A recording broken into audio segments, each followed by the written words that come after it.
Good evening from Swansea, wrestling fans.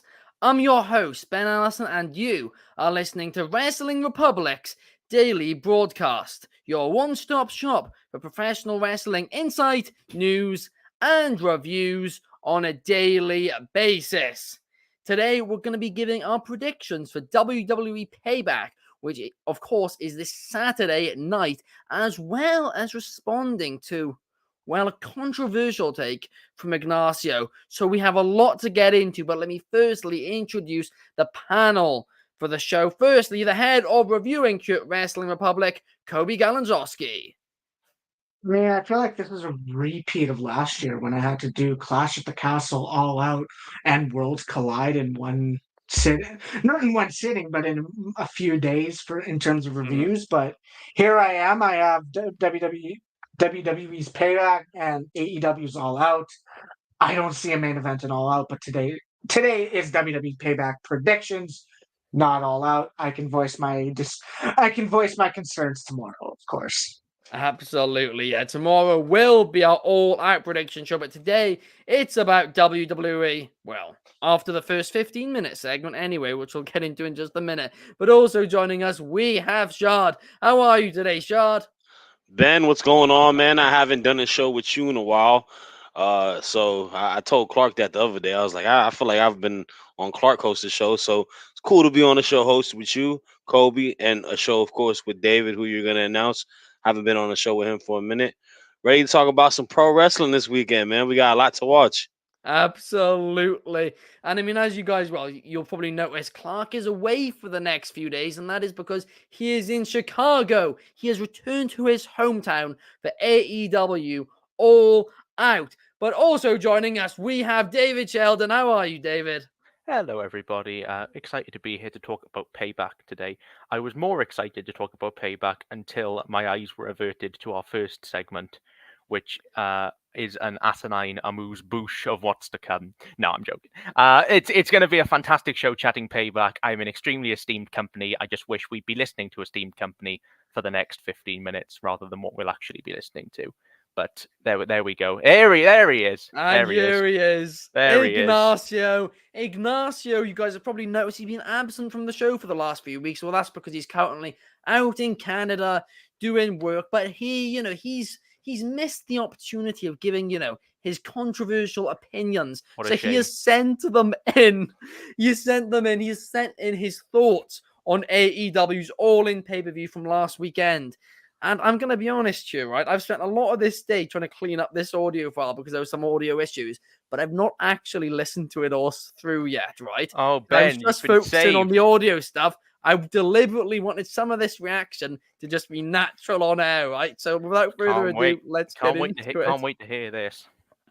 Hello, greetings, Wrestling Republic fans from the Great White North and my Wrestling Republic colleagues.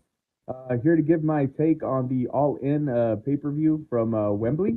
And I'll just jump right into it because I don't have that much time. But basically, I think it was a very middle-of-the-road show, very lackluster. And at the core of it, there were 4 matches that were basically the same. That was the coffin match, the stadium stampede, and the trios matches. Not much psychology at all, not much storytelling. The psychology was there is no psychology. Everybody hit each other with everything, nothing different. There was nothing differentiating each match. They were all the same.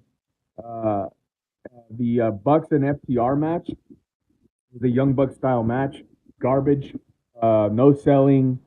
That's the way the Young Bucks are. They've been more detrimental to wrestling as a whole than any other entity or any other group of the elite overall for the past 15 years. I commend the AEW for putting over FTR. They are the best tag team of the modern era, but it was probably agreement between the teams. Okay, we'll put you guys over, but you have to wrestle us. Garbage. And then I'll go to the 3 matches that were okay to good. That was Punk and Joe was good. I liked the style match, slow, methodical. I didn't like the placement on the card. If they thought maybe it was bad to start off with, but I thought it was good overall. These two are professionals and they know how to work. Right? Everybody should have been taking notes. And then I'll go to the main event. Jericho and MJF and Adam Cole, which I don't think Adam Cole's a main eventer. I don't think he belonged in this match. They told a good story in the ring, but the overall story is stupid. It's a bad buddy comedy with a feel-good ending at the end. With Said something different 2 weeks and ago. all this, and we're okay. And I think this is an event that needed a match, a main event. Flip-flops more than Malibu. Babyface heel, or an avenue where they could have made MJF a babyface. I think where they're headed and where they should go. But yeah, it's stupid. My favorite match, mark the date and time, Jericho and Ospreay. It was a good match. Jericho worked a methodical, slow match. He slowed down Ospreay because, well, he's 50 years old and a veteran and, can't keep up with Ospreay. And that's nothing wrong with that because he was able to slow down Ospreay and work his style match. And it was good. No overselling. The selling was good. The work was good. Ospreay did some of the flippy stuff, but wasn't egregious. For the most part, it made sense. And the promo leading up to the match was good on Dynamite. Lack of story, but they only had 2 weeks to work with. So it was good for what it was. I liked it. It was my favorite match of the evening. When Jericho wants to get serious and works, he can do it. But overall, this event lacked historical significance, and there was no Andre Hogan moment. There was no Hogan Rock moment. There was no Austin Bret Hart moment. There was no Undertaker Shawn Michaels WrestleMania moment. It had nothing of significance other than the shenanigans that happened before and the attendance. Who cares if there was 81,000 people there of the show was crap? So this event isn't going to change the landscape of wrestling. It's mid and lackluster. If you think this was a good show, you need wrestling therapy, which if you want to book a session with me, go ahead. Guys, I'll be available and I'll let you know what good wrestling is and should be. So that's it. I'll see you guys soon. He'll bring you up his Luthez tapes. He's got plenty in the back. He'll find them. Three move arm bars. Ooh, that was interesting. Well, I tell you something. Would anyone mind if I start? We have 8 minutes to chat about this. The floor is yours, my man. That wasn't as bad as I thought it was going to be. Okay, I prepared a very lengthy, long, kind of expected series of thoughts that I imagined he would say. I wasn't far off. I appreciate the love of Ospreay and Jericho. I also loved that match a great deal. Look, there's flip flops more flip flops than Malibu with regards to the main event. He hated it, then he loved it, then he hated it, then he loved it. It's whatever's the opposite of what everybody else thinks is what he will go with. As it comes to the rest of the show, I mean, I can sit here and break down why his opinions are wrong. I respect his right to be wrong, but I mean, I can sit there and talk about why every single, the 4 matches, the 2 trios matches, and the Stadium Stampede and the Coffin match were all different in nature, but he wouldn't listen to me anyway, so I will not bother on that. The FTR Young Bucks thing, I think, will always be a disagreement there, and actually, I've had my own issues with some of the Young Bucks selling, but that match was terrific. Like I said, it's one of those things with Ignacio where he spent 2 months telling us all the show was going to be rubbish. So is it any wonder that if you go into a show thinking something's going to be rubbish, you're going to come out of it thinking the show's going to be rubbish, because there are none so blind as those who will not see. I thought there was going to be an opinion in there outside of the wrestling therapy thing, which is arrogant, pig-headed, and I think just a ludicrous statement. But the rest of it, I think, it's one man's incorrect opinion, and if that's the opinion that he wants to put out there, then it's absolutely fine. He is more than entitled to his own views. I just think, there are many people I would rather listen to when it comes to professional wrestling than Ignacio, but my opinions on that are rather clear. I will pass it over to the other people because my computer is bugging out in protest. Oh Yeah, gosh, even your computer's complaining about it. I mean, I'll go next, right? I actually, again, I agreed with him on a few things there. Osprey, Jericho, I agree completely with him. You know, he slowed down Osprey, and I actually thought that match proved why Osprey's so good. The fact that he can adjust his style, you know, depending on his opponent, and that's what separates, you know, the good wrestlers from the great wrestlers. So I think that was, you know, a great thing for both of them there. And yeah, absolutely. Another thing I'll agree with is there was no, you know, big marquee match, right? There was no, you know, Hogan, Rock, you know, Andre Hogan, Roxy. There was nothing like that, which would, you know, be a big hard disagree on that. statement. By the way, that's another thing. Hard disagree on that. Oh, I think MJF and Adam Cole was. I mean, I But wouldn't put that on the same level as those well, ones. but what No. you know, what were you expecting? Like basically say, but so the argument is that if something's not like it was in 1988, then you know wrestling. A massive wrestling show. Actually, I think they did something a lot better than certain shows have done, particularly shows like Clash at the Castle. Is that it ended you on a very feel-good moment that makes you want to come back next year. That main That's event true. will be extremely memorable to me because we got the feel-good ending of the good guys winning, which we didn't get at Clash at the Castle. We had this kind of general sense of, you know, see this wrestling show where all these really, like, all the people you liked won. And it was this really, really feel-good way to close the show. Come back next year.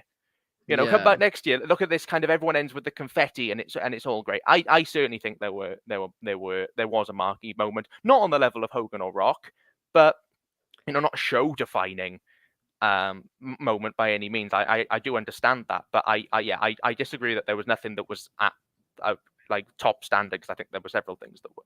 I more so meant, by the way, heading in terms of matches, like the headlining match, like MJF Punk, I think is the one match they could have done, which could have been, you know, big headliner, which I mean, it's still not, you know, quite that level, but it's the highest level that they could do. You know, that'd be a big, you know, big build up of a match. Obviously, they didn't want to do that. As I said on the show the other day, I think they're saving, or at least we're hoping to save MJF and CM Punk until December, so they could do the reverse CM Punk John Cena thing with, you know, he's a free agent at midnight. But yeah, I mean, I agree with that point, but then I disagree with a lot of the other stuff Ignacio said there. I mean, I thought the Young Bucks FTR was great. I thought a lot of the show was great, and I didn't think a lot of it was the same, like he said there. But Shad, I'll pass it to you next. Give me your thoughts on Ignacio's controversial statement. Yeah, I mean, the beautiful thing about anything is that we're all subjected to our own opinions. Obviously, he's more of a fan of a style of wrestling that isn't from, and this is just me basing off of what he said on the video, that isn't very popular on AEW compared to what he likes. He likes more of the old style. Like he said, he enjoyed Punk and Joe because it was a slower, methodical match. AEW, you have a lot of fast-paced wrestlers. You have a lot of wrestlers of different type of styles. You have a lot of luchadors. You have a lot of high flyers, and I mean, they don't. He might not like that as much. Obviously, he doesn't like the Young Bucks. I don't agree with a lot of what he said. I agree with some of it. I do kind of understand what he means by the not having a Hogan moment with like Andre or the Rock and Hogan moment, but in a way, I think the event itself was that moment for AEW. You sell that many seats, you pack a show at Wembley Stadium, being a secondary promotion next to the WWE in this, you know, time frame, being a brand spanking new company for a couple years old. That's the moment. Like, that's remarkable. That's an accomplishment, especially when you have a, you know, group of wrestlers that are in a sense kind of like misfits or outcasts in a way, where they're indie darlings or they're people that weren't, you know, deemed good enough on WWE or left WWE for whatever reason may be, or just new people that they brought up through their process. I mean, that's incredible within itself. The show, I didn't like the build up to all in too much, but I mean, every match in my mind was either good to great, and I watched that entire pay per view thoroughly entertained. So I can't give any match like below middle of the pack or middle of the pack. It was a remarkable event, one of the best events this past year. Absolutely. No, I do. I obviously there's bias for me because I was there and I had a lot of fun when I was there. Probably my favorite event I've ever been to, right? Apart from maybe the NXT takeover in Cardiff might just be it for me. But I did have a lot of fun. But what about you, Coby? What were your thoughts on Ignacio's take? Well, the biggest thing is they're going to be the same thing when they're not. There's more than two people in the ring. Like, it's not a singles match. Of course, they're going to be somewhat similar, but they were all different in their own way. The trios was methodical. The tag was. I thought the tag was fine. I obviously rated it 5-star. The Stadium Stampede I did not like. I mean, I enjoyed it more than Blood and Guts and Anarchy in the Arena, but that was unorganized chaos. The coffin match was organized chaos. There's different qualities in all of the matches, whether you like it or not. We can break it down. It doesn't matter because he's not. I mean, it's his own opinion. I mean, I agree with the sentiment of Chris and Will was one of, if not the best match of the night. I do believe we're in the statement where, like you said, it's a testament to Will Ospreay because he slowed. It's not Jericho slowed Will Ospreay down. It's Will Ospreay was able to slow down, and if you know Will Ospreay and you know the growth he's had, 7 years ago he was Ricochet. He was facing Ricochet. He was one of the best in the Super Juniors. He was wrestling a style where there was a lot of flips. You look at him now, even in New Japan, yes, his matches are longer. Yes, he's still doing those flips, but he's slowed down. He's focused on selling. He's put his injuries that he's obtained into his matches and working the psychology, working a bad shoulder, working a bad neck. He's worked it, and for the last even 3 years, there's an argument Will Ospreay's been the best wrestler of the year. And that's not a matter of Jericho. Jericho came to play, and Jericho was good in the match. At the end of the day, regarding the historical moment, I think the fact of the matter is what were you expecting? Were you expecting Goldberg? Were you expecting obviously there isn't a milestone match unless, like David said, unless you were there and enjoyed the MJF and Adam Cole, to each their own. But the fact of the matter is the historical point from the show is the fact that this is changing the wrestling business. We're looking at a non-WWE, where WWE is the most mainstream company, the flagship wrestling company. You ask anyone in the world what wrestling is, they're going to say WWE or WWF if they're older. At the end of the day, this is an independent company, obviously different because they have the wealth and they have money. But at the end of the day, they're selling WWE numbers across the pond. To say there is another show that can get the attendance numbers of WrestleMania is historical, whether you like it or not. The wrestling business isn't as hot as the Attitude Era, but the wrestling business as of right now is in such a great boom that it is historically significant. One thing I'd honestly, just like to say, I agree. Sorry to interrupt you there, Ben, but just one more thing before we move on. I just want to say that, like, I would not have, because I went in a little bit harshly there in that thing. But what I wanted to say was, normally, everyone has their own wrestling opinions. That's absolutely fine. What annoyed me about that particular take from Ignacio, and what is kind of the point that I'd like to make a little bit more in our debate, which is coming soon. We are organizing it. Is that nothing can be said without an insult. Yeah, that's true. There's the first 75% of it, whether I disagreed or not, was his opinion. When he started talking about the fact that wrestling fans, if they like this, need therapy, that is the fundamental reason why nobody takes Ignacio's take seriously. Is because deep down we know that it is provocation, because I don't like it, so nobody should like it, and if anybody else likes it, they are wrong. And if we follow, and if we just described our Instagram comments, David. Yeah. So sorry to people on our Instagram, but no, it's just like it's I'm right, nobody else is right, and anybody else who likes it is a fool. And if we followed that logic, we never would have gone past Toops Mont. we never would have gone past wrestling in the 1920s. Oh gosh. But let's look in the comments, right? We got a lot of comments from Soul. His most recent one being Ignacio, I'm sorry that fun and excitement isn't in your vocabulary. Enjoy your armbar 30-minute matches. As we all have fun. Oh gosh. But yeah, I mean obviously very EC3 versus Tyrus was on this week. There were no flips. Everything was sold so beautifully. You can go and watch that, Ignacio. It's absolutely fine. Was it? But anyway, no, it wasn't. I watched it. No, please, never again. Goodbye, Tyrus. Thanks for nothing. Sorry. Let's move on and let's talk about WWE Payback. Let's give our predictions for WWE Payback. Of course, this Saturday night, tomorrow night, it'll be on. I'm excited for it personally. And let's kick things off by talking about the Tag Team Championships, as Kevin Owens and Sami Zayn will be defending against Damian Priest and Finn Balor. Rhea Ripley has hinted, saying that if Damian Priest and Finn Balor don't bring gold to the Judgment Day, well, after a Payback, there may have to be some changes. Ooh. My prediction personally for this is I think Owens and Zayn will retain. However, I have another half of the prediction, which I'm going to get into later in the show. But first, I'll take it to you, Shad. What is your prediction heading into this tag team bout? Yeah, I mean, this is WWE Raw Payback matches that we've already seen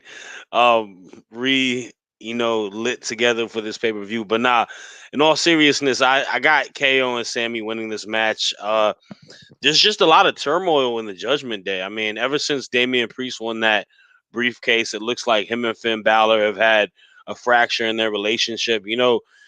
Having these two guys are premier people, two of the top guys on Raw, and they both have aspirations for a belt that's bigger than that. And I feel that it's gonna really ruin the mood of how they can get past beating KO and Sammy. KO and Sammy have been, champs since they had that big moment. Judgment Day is the hottest faction, but I do want to see KO and Sammy get a little bit more of a meaningful feud. I guess this is the most meaningful feud they have in a sense, but it's just a lot going on with so many different directions towards it. So I think we end the Judgment Day and KO and Sammy Tango on Payback Saturday, and I got KO and Sammy retaining. Oh, okay, and I will agree with you on that one, Shard. There's a lot of elements to this match, and it's very, very interesting heading into it. But what about you, Coby? How are you feeling heading into this one? And so this is the thing, is I don't necessarily have the opportunity to voice my opinions other than a written format on the Raw review. And I did this last week. We were I think we were sitting at 14 out of 16 main events since the draft were Judgment Day related. And now this week was different. At the end of the day, I'm looking at a story that if I'm drawing it out on a graph, I'm just seeing a lot of up and down. That gets boring. In any sense of storytelling, if you're going to go, oh, they're on the same page. Oh, next week they're not. They're on the same page. Next week they're not. Oh, they stood tall. Now they're not. They lost. A lot of it's been repetitive. There hasn't been a lot of development. Where if Rhea Ripley doesn't get her way, like where's the direction? What are the changes they're going?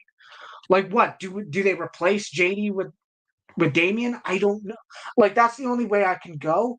I'm in the statement where I need to see some form of up or some form of down where there's none. To me, this is the place for if you don't have another tag team in the holster where this is the guys we want to beat Sami Zayn and Kevin Owens. I think this is the move that we do see a title change. It is a Steel City street fight. I am expecting an enjoyable match because it has a new stipulation, not new, but it has a different stipulation. We can get different spots. It can be a little more extreme or hardcore, however you view it. I do think it's going to be entertaining at the least, but I do think we get new champions off of this because they've done a lot of teasing with Damian Priest holding that briefcase. Do we see history in Damian Priest cashing in on for the tag titles?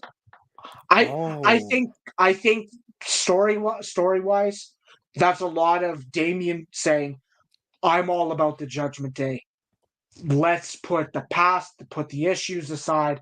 Let's be tag champs. Let's dominate the tag division. Let's do it in that sort of way." There's a way we can sell us on that, and I think that's the move. But I've had enough of this up and down, up and down. It's road spikes. Yeah. They keep hitting the same road spike or speed bump, and it's getting boring.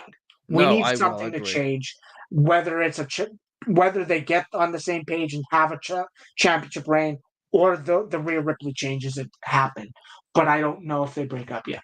Yeah, I don't see that something needs to happening. happen. I completely agree with you on that, Coby. Like you said, up and down, up and down. The same thing's happening on Raw every week. They start off the episode not on the same page, they get on the same page, and then they lose anyway.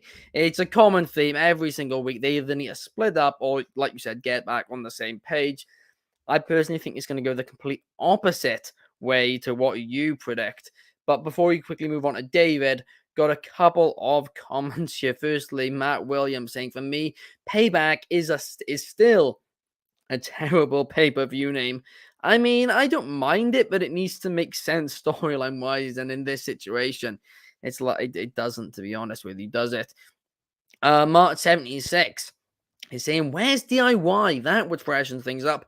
I couldn't agree more. We've seen Ciampa on social media, be doing this "Where's Johnny Gargano" gimmick, and it's been really getting over on social media, but it's not even been really mentioned on Raw. And Matt Williams says he hopes both teams have fun. Well, David, what's your prediction for this tag team match? I'm going to keep this nice, short, and sweet. There will be moves. There will be some more moves. There will be a table. There will be some chairs. There will be some kendo sticks and probably some fire extinguishers. We'll have some kickouts. JD McDonough will try and get involved.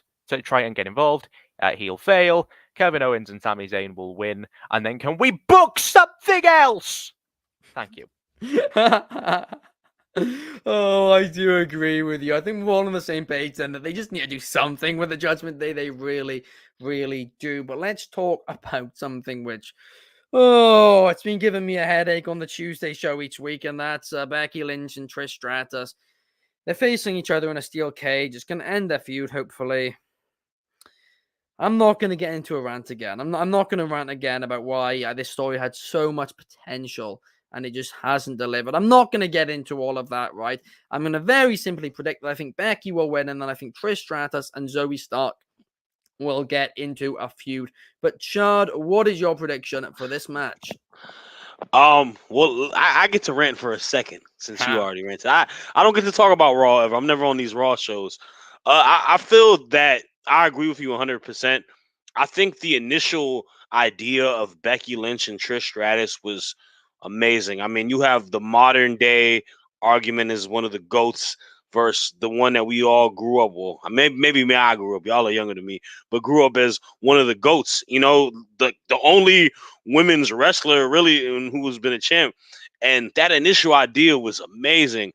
But they've dragged this storyline for so long. And I remember being so excited for it when Zoe got into it, but it's felt like a rinse repeat cycle too much, and it's taken away so much life out of this feud.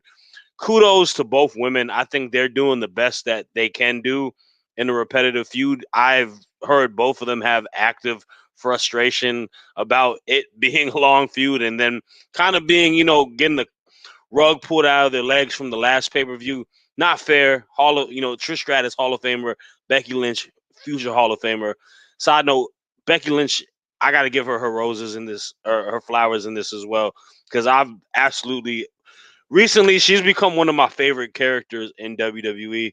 I don't know. She's got that spark back in her that she used to have to me. But I got Becky winning it. I think it's for her to kind of just end this entire thing. She's the baby face. She's the one that is going to be in position to have that feud with eventually Rhea, maybe potentially getting that belt on her waist again. But I think it's more beneficial for Becky to win. And I hope Trish stays. I think Trish has an opportunity to mix it up with some other prominent babyface women on the WWE roster. Like I wanted to see her, her like Bianca Belair or her versus like Zelina Vega, whatever it may be. You can still use her. Like she has a purpose. She can still wrestle pretty good in the ring. Promo work is whatever, but I feel like she still has a purpose. I don't want it to just be a one-off. So Trish, stay around for a little bit, all right? But I got Becky winning it. Yeah. No, I do think there's it's very, very possible. And yeah, we're both on the same page, that Becky, she should win it. I mean, we've got a comment from Mart76, which really is terrifying me. And that comment is Becky and Trish escape the cage at the same time and the feud continues. Oh, the story please never no. ends. Oh, but his second comment. I talked about it on Tuesday night. His Rebecca second Quinn. comment is, but for real, let Becky move on to Tiffany Stratton.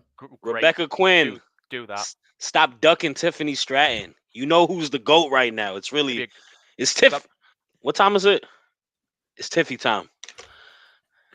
Oh, that would be a very such fun a good feud. match. That would be if they booked it.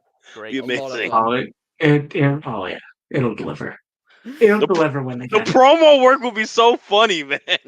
I hope it happens. We'll see though. Oh, it would be brilliant. But talking about things which, will hopefully deliver, let's talk about Rey Mysterio versus Austin Theory. Because hopefully, unlike his championship reign, Austin Theory will deliver in this match against Rey Mysterio.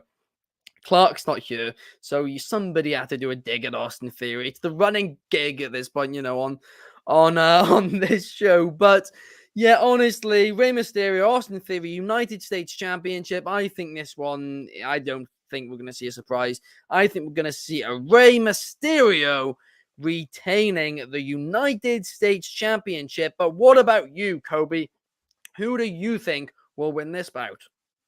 So my name, I can't tell. I had a sticky note saying Clark Taylor. At the end of the day, the biggest thing is Austin Theory's been put in so many positions to work with people like Seth Rollins, like Bobby Lashley, like Edge, like Cena, and it doesn't seem like he's growing. It doesn't. If you're in the ring with Rey Mysterio, you should be able to, one, learn something, and two, look better coming out of it. Yes, Rey got the very quick victory to end. Well, I can't remember what the exact was, but he was one of the longest reigning champions. It didn't feel like that. It did not feel important. I laughed very hard when Rey Mysterio won the title because it was like, oh, they ended it with this. At the end of the day, I don't know why you're doing the rematch other than he has to get a rematch in. But I mean, the funny thing is coming into this, the rundown of the sheet. I mean, Ben Allison has LA Knight on his mind because he had it as Rey Mysterio versus LA Knight. Oh gosh, you're exposing me, I have to Coby. mention it because LA Knight is the man. Yeah. Okay. At the end of the day, I don't know if Theory comes out of this. I don't know where you go because, like we said, we can go multiple ways with Rey versus Santos. But if we coming out of this, we can either get a Santos versus Austin Theory for the title, or Austin Theory versus LA Knight if LA Knight just gets over the Miz's feud that quickly. I don't know if he does. Right now, I do think Rey Mysterio gets the win. Yeah, no, I will agree with you there. And for some, context, I send the topics each day to, everybody so they can prepare for the show. They can see the timings and all the planning behind the episode. And I accidentally wrote down Rey Mysterio versus LA Knight instead of Rey Mysterio versus Austin Theory. So Coby being the LA Knight fan he is. The bus, Ben, don't worry, I wasn't. But poor Coby couldn't help getting a dig in there, could he? He's such a bully. Such a horrible bully. And HR's gone to Chicago as well. But shame on you, Coby. Shame on you. But honestly, I do agree with you about Austin Theory, Coby. I really do. Something needs to happen with him. We got a comment here. Well, we got a comment here from Mark76 saying, do you think Theory should go back to NXT to reinvent himself? It's worked for others. I mean, he's got the age. The thing is, He theories. already did. Yeah, the That's true. theories had great. That's what's annoying is that theories had great. Like his NXT gimmick was really good and really quite funny. You know, him Yeah. being part of the way, I thought he was very entertaining. And then he's just. Yeah. It seems like in an effort to make him a bigger player, they've taken all of what made him good away. Which is Yeah, you're he is a very funny man and he is a very entertaining man, and they've made him so boring. Yeah, He's so boring. I agree with that too, and this is maybe like a very hot take too, but like even I think him playing like just being dumb is a lot more entertaining because even when he came to the main roster and he was Vince's lackey and he was just being dumb as Vince is trying to like tell him to do stuff and he's like, oh okay, like trying to teach him through the way. Even that was I like better the than what it selfies. is I now. was a fan of the selfie gimmick. Yeah, Nobody else seemed to now, be, but I yeah, was. the whole like arrogant, like it doesn't feel organic to him. He doesn't feel like a very organic, natural. There's not a lot of believability of what he's doing right now, and that I mean, the crowd can read that. It's not difficult to see through it. So Yeah. No, honestly, I agree that's with the you. thing. I mean, that's the thing with Austin Theory is we're sitting here and we're just talking about him like he's all right. We don't have feelings toward him because we used to. Like David saying, he enjoyed him in the way. I did too. With the selfies, there was a reason to kind of think negatively because he looked like an idiot. For a Now while, it's a matter of yeah. Sorry, now it's a matter of you strip everything away from him. He's a heel, but there's nothing that is sitting there and saying there's nothing. He doesn't have hate me across his forehead. Yeah. I mean, for a Like certain time, there's no emotions that we are expressing with Austin Theory right now. For a certain time, the character seemed to be like Kevin Owens, bro. It felt like a guy who was playing tough, sticking his chest out, and kind of going, oh, I'm a new man. Where in reality, he was kind of the same old. That was when he kind of had the latter half of the Money in the Bank briefcase into the stuff with Owens. I remember a great Owens promo there, and then they've just kind of tried to make him genuinely tough, and it hasn't worked because nobody buys him in that role. And yeah, but the match should be. I will predict now that the match will be fine. Yeah, I think you'll be right there. Theory, and they're good workers. And we got a comment from Numero One Superfly saying, "Would you maybe want Santos to celebrate with Ray and then to do a Triple H, giving them the thumbs down and the LWO betray Ray?" I let the story develop for a little bit longer personally, but then long term, something similar to that. Maybe not a complete ripoff, but. Yes, I mean, just quickly, the only thing regarding Santos is I think there's for the last since WrestleMania, I don't want to say they put a lot of eggs in it, but they've really built him. And Santos is I don't want to say one of the top faces on SmackDown, but he's getting good reactions. Putting him in Ray never did any harm. I just worry if you drop after that feud, like if he feuds with Ray, where do they go from there? Because not the LWO. They were Legado del Fantasma, and they came up to the main roster with nothing to do, and they got lost in the shuffle and hit in a feud with the Viking Raiders and Hit Row, which didn't have any blow off and any sort of reliance. They hinted at the beginning of the year that the family would grow, and then they turned into the LWO. This has done so much for their character for them. I worry that a lot of that would be undone if you just do the turn and then what else happens? It would need to be Santos wins the title. It would need to be Santos beats Ray for the US title. How do you keep the heat then? Well, you just have to book it well, basically. Exactly. You have to book it well, but keep in mind, Rey Mysterio, as much as he's a legend, as much as he's very important to the business today, beating Rey Mysterio is not an accomplishment anymore. Theory beat Rey Mysterio on the Raw after WrestleMania. Put him out of action. It's an accomplishment, but there's not juice to beating Rey Mysterio. But there's juice to winning the US title right now. It does feel it feels a lot more prestigious than it did, 18 months ago, let's say. And in part, that's because of Theory's long reign. But that's a side note. We can talk about that all day. Let's now move on and let's talk about the women's division. Let's talk about the World Women's Championship. And of course, Rhea Ripley is the current champion. She's not really done much with the championship when she won it, and then at that point it was known as the SmackDown Women's Championship. Everybody had, a lot of high hopes for this championship reign. A lot of people, thought that, she could kind of reinvent the women's division, perhaps, because, let's be real about it. Rhea Ripley is a star. She has so much potential.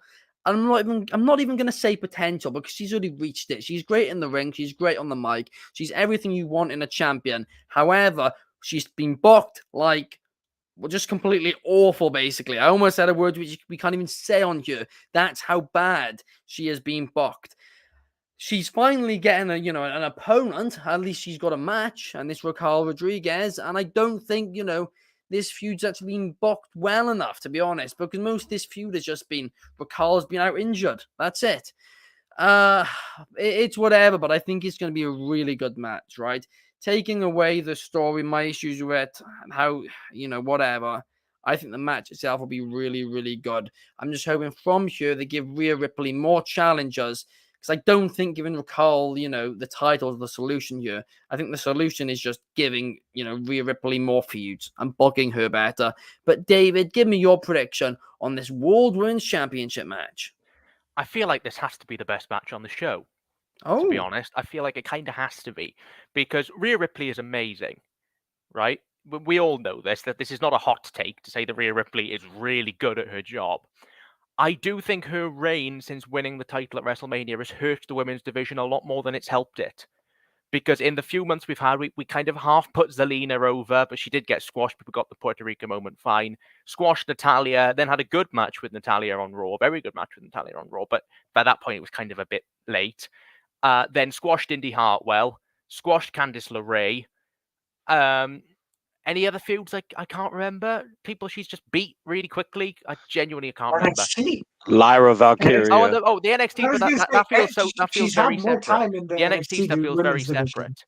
That feels like she's been booked very well on NXT, but that's not really enough for a main roster women's champion. In that case, give her the NXT Women's Championship, then like they did with Charlotte.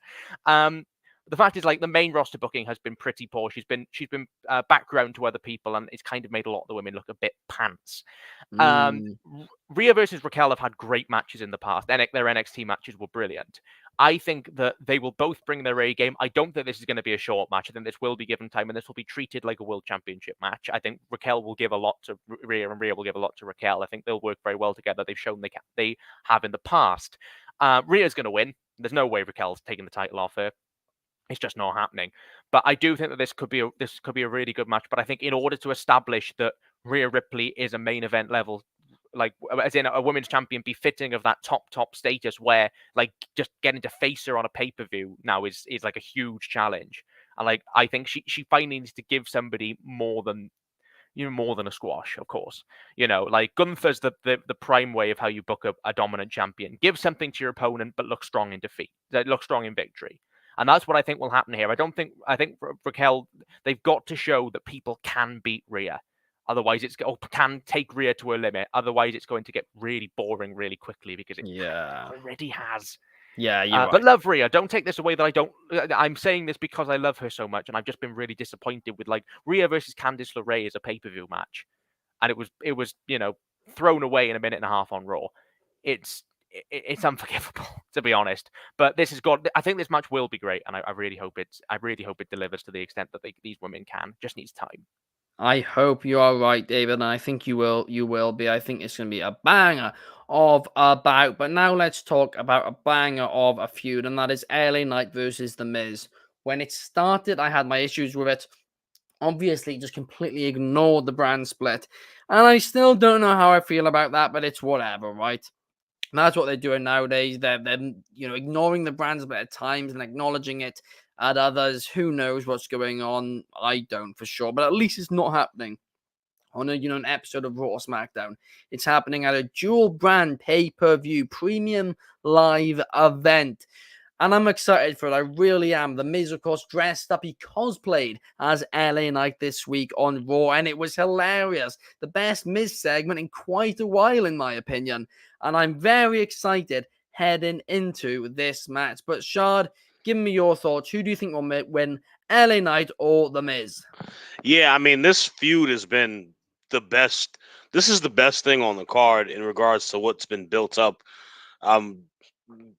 Pairing these two together was a genius idea. I mean, these are two dudes who are just incredibly quick-witted, ton of charisma on the microphone, and they're just going face to face with each other, and it's brought a lot of life back to the Miz, in my opinion, because the Miz always gets a lot of flack in regards to what his character work has been for, well over a decade now.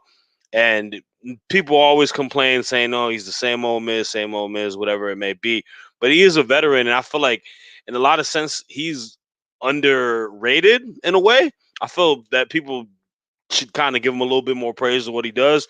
Not, every there's a player for every position in sports, and that's kind of what I would say about Miz. He does his role very well, and I think he's been a good dance partner for LA Knight going into this feud because they've done a just good job with the back and forth, and then going within. I know the brand split thing is a little confusing, but I like them going back and forth between Raw and SmackDown and kind of like getting one up on each other.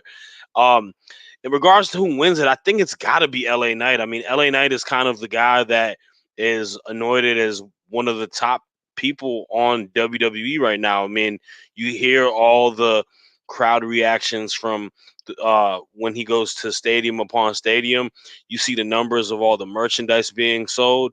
You see the TV time. I feel that there is not any way that Miz is going to win this feud, and I think that's okay.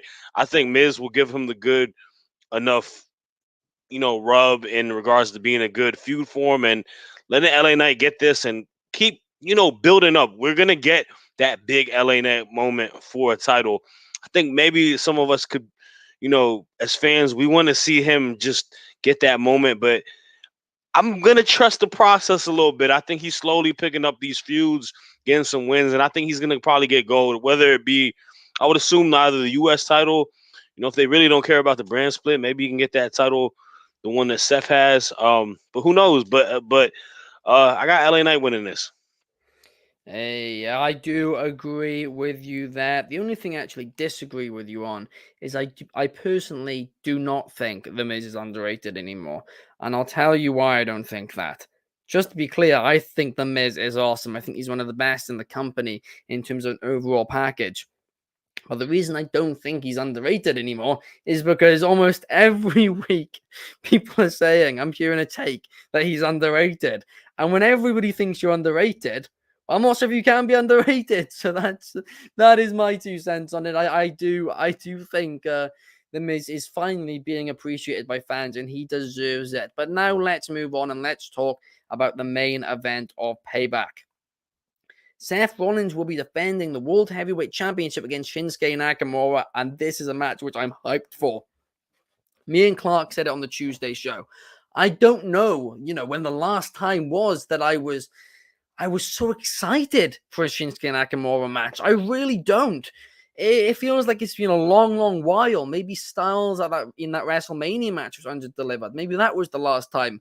But I am hyped for this. It's a new Shinsuke Nakamura.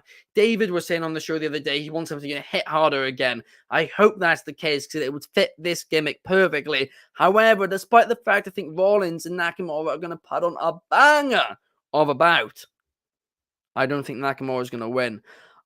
But I also don't think Seth Rollins will be walking out as World Heavyweight Champion because I think Damian Priest is going to cash in Money in the Bank and win the World Heavyweight Championship at Payback. And the reason I think that is because, of course, if the Judgment Day leave Payback with no championships, well, big changes are happening. So I think Damian Priest is going to save himself by winning that title. And then I think JD McDonough is going to kick Finn Balor out of the Judgment Day and replace him.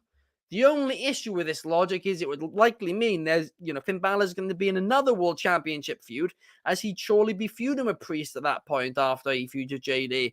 So, I mean, maybe there's a few question marks there or whatever, but I do think Damian Priest will be walking out of Payback as the World Heavyweight Champion. The only other alternative I could even see is Damian Priest tries to cash in and JD McDonough, costs him the victory. But he successfully cashes in, but he doesn't win because of JD McDonough, and then he gets kicked out of the Judgment Day. That's the only other theory I could see. But I'm putting my money, if I was betting on it, which I'm not, I'd be putting it on Damian Priest walking out as World Heavyweight Champion. But David, I'll chuck it to you first. Who do you think is leaving Payback as the World Heavyweight Champion?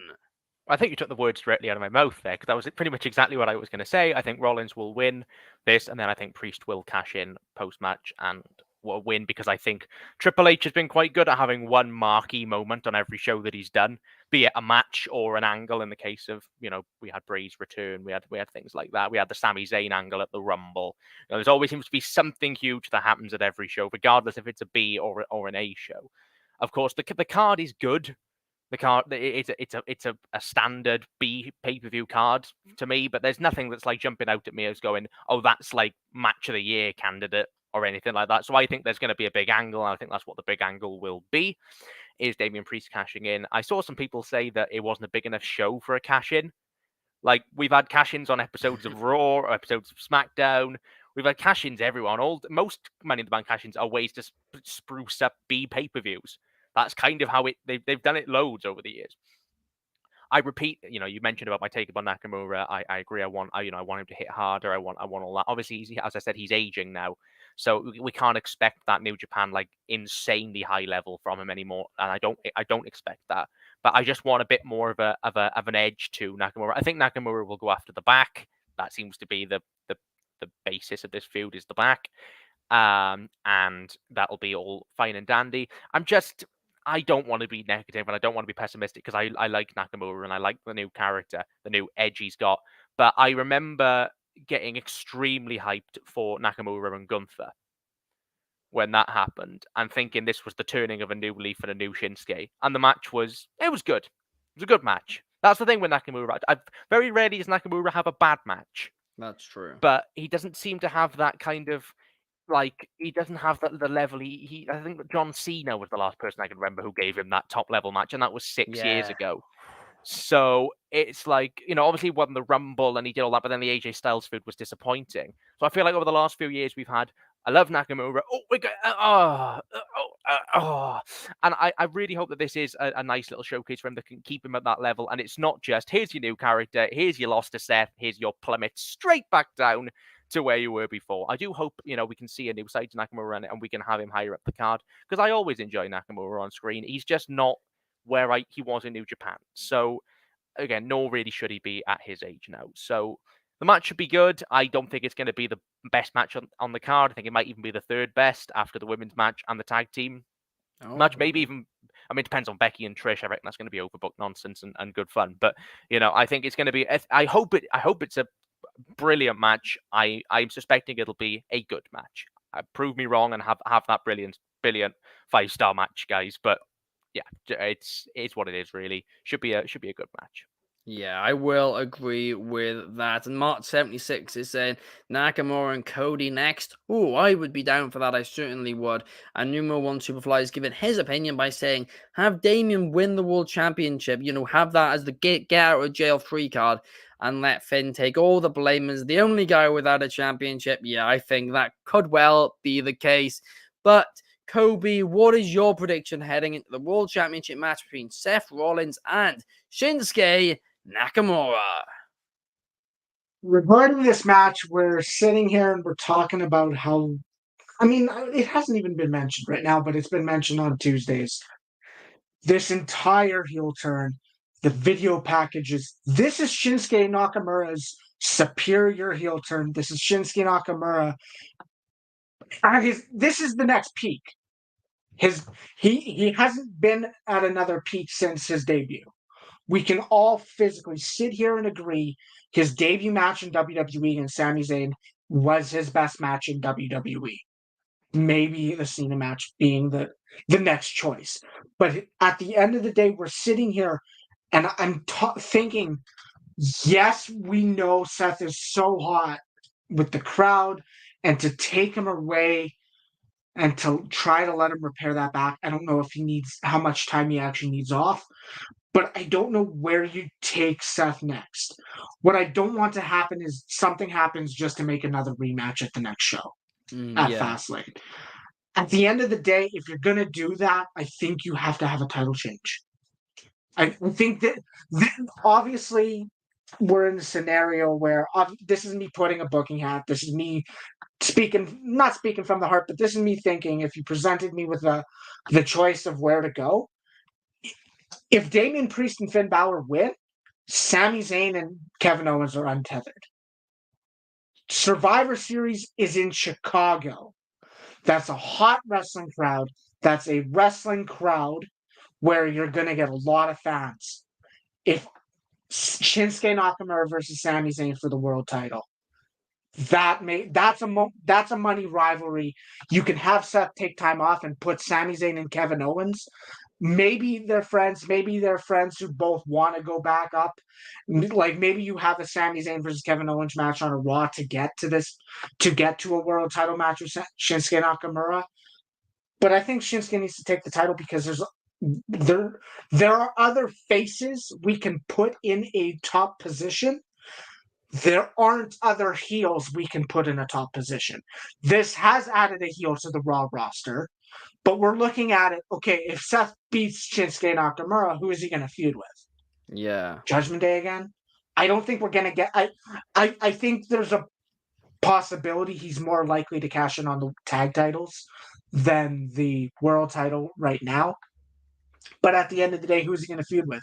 Is he going to go back into a feud with the Judgment Day? I don't want to see that. I don't want to see Seth versus Damian Priest and Seth and Balor again. There's not heels on Monday Night Raw where we can sit there and comfortably say Seth has a lineup till WrestleMania. Yeah. Even if this is a short reign and we get the rematch of Seth and Shinsuke at the Rumble, I don't want to say that'd be ideal to me. But, and then you have Seth win for Mania, whatever. I think this is the time to give Shinsuke a short title reign, and especially just to freshen up the scene. Hopefully that doesn't hurt Seth Rollins because he is at the peak of his career. But I think this is the time to kind of let Seth take a break and let Kevin and Sami kind of be that top face of Monday Night, and Cody as well. Yeah, no, I think that is a great point. Of course, when the draft happened, we complained about the lack of opponents for Seth, which is why I do think he'll be losing this, losing the title at Payback. Disagree with you on Nakamura. I think it'll be Priest. But what about you, Shad? Who do you think will be walking out of Payback as the World Heavyweight Champion? Well, first and foremost, I do have to agree with the build of this match. It's been great. And the thing that I've loved the most is just the psychology of Shinsuke talking about Seth's back. And I'm hoping that, this match is a hard-hitting one where they play off of that. And I think they will. I think it'll lead to Seth beating Shinsuke. And just the nature of what this card is with Payback and just not a whole lot going on with it. It's not, as glossy as other pay-per-views are. I think it's going to be Damian Priest cashing in. And you made the point where Rhea said that we need gold to come to the Judgment Day. And it's not going to be the tag team titles. I think Damian is going to be like, you know what? I think I got to get gold to the Judgment Day. And I think he's going to cash in on a just completely destroyed Seth Rollins, having a brutal match with Shinsuke, back aching. Damian Priest is going to take advantage of that. He's going to cash in. He's going to get his title. With Damian Priest as champ, you let Seth chill for a little bit. He's repairing his injury. You got that feud with Seth and obviously Seth's buddy JD. You let that keep bubbling in. When Seth comes back, he gets his rematch or whatnot. It's gonna be unfortunate. I like what Coby's saying about Shinsuke's new character and whatnot, but I just don't have the trust in WWE giving him that moment at this point. I think they it's the same thing when Asuka came back, with the Conor mask and stuff, but nothing really led to it. I think it could. I mean, if they do give him a short title, I think it'd be just like that. But I think Seth is going to win. He's got the crowd right now, but I think Damian Priest will walk out tomorrow night, cashing in, belt over his waist. Yes. I do agree with you on that one, Shard. But we're going to have to wait and see. But tomorrow night, we will find out at Payback It's a bit of a weaker card compared to most recent WWE Premium Live events, but I think it's one that really could deliver, and I'm very, very excited for it. But thank you guys so much for watching today's episode of the show. If you're on YouTube, please give us a like and subscribe, a follow on Twitch, and a cheeky 5 stars on Spotify. It really helps us a lot, guys. We're here each and every single day for you guys. We'll be back here tomorrow to give our predictions for All Out. Thank you to Coby, thank you to David, and thank you to Shad for joining me here today. It's been a great show, and I hope you all enjoyed tonight's episode of SmackDown. We'll see you guys tomorrow.